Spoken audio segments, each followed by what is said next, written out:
Good afternoon. Good afternoon. Assalamualaikum warahmatullahi wabarakatuh. May peace always be for us all, and may God always keep us safe. The Honorable Excellency Coordinating Minister for Maritime Affairs, Pak Luhut Panjaitan, and Excellency Ministers Siti Nurbaya, Bapak Bambang Brojonegoro, Pak Sofyan Jalil, and Honorary Chair, Mr. Paul Coleman, and speakers and ladies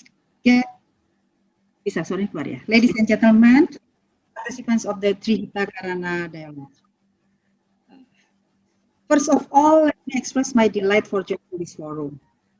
On behalf of the chairs of the People's Consultative Assembly, I'm pleased to participate in this honorable venue and share with you an important issue that has been dominating Indonesian politics in the past couple of months, the job creation law. It has been endorsed by the President and approved by the House of Representatives. Distinguished guests, ladies and gentlemen, as stated in the preamble of the Indonesian Constitution, the main objective of state formation is to protect all people of Indonesia, to improve public welfare, to educate the life of people, and to participate toward the establishment of the world order based on freedom, perpetual peace, and social justice. Okay. To make such a goal, a reality is certainly not easy task. It is even tougher to do as we have been facing situations, pandemic, that for almost a year. The infection and mortality curves continue to increase. Many aspects of people's life have been affected by this plague. The year 2020 has become the toughest moment for many countries in the world, including Indonesia. Central Bureau of Statistics, Indonesian Central Bureau of Statistics, has released that Indonesian economic growth continued to minus 5.32% in the second quarter and minus 3.49% in the third quarter. The World Bank reported that the recession occurred in most countries in the world. This is the worst economic crisis since the World War II. And as we know here, the outlook published in April 2020 by IMF predicted that the crisis will be deeper than the predictions in 1930. The economic impact of the coronavirus is extremely bad. The recovery will be slow and the impact will last. If we don't handle this crisis, it will spread uncontrollably and it will definitely hit financial sector from non-performing bank loans to unmanageable inflation highs. Hence, the trade balance will become minus and has a direct impact on foreign exchange reserves. In real terms, the impact of recession is unemployment, is what we're facing today, falling of income and rising in poverty rate, the declining of the price, the widening rate of inequality, high government debt along with falling tax revenues and collapsed businesses. On the other hand, since the democratic transitions in 1999, we see the growing number of regulations and bills. These bills were actually part of the reform agenda.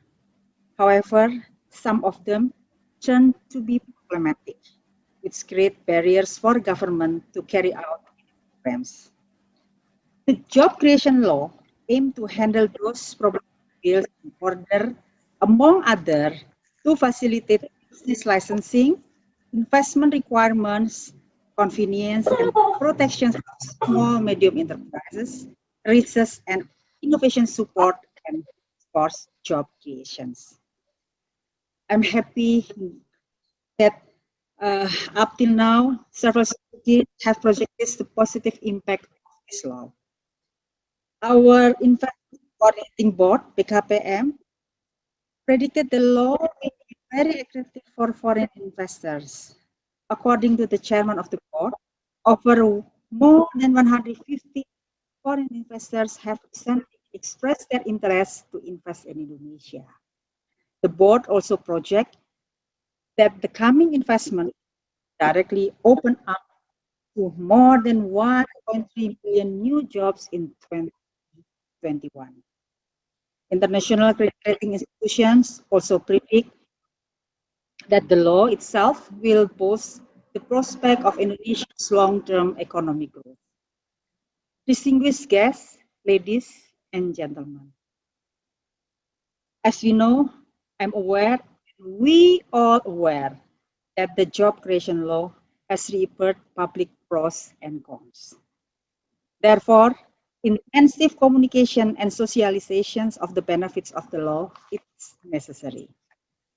The People's Consultative Assembly really hopes that the implementations of the job creation law will be guided and will implement all the values of Pancasila and all provisions related in the 1945 constitutions of the Republic of Indonesia.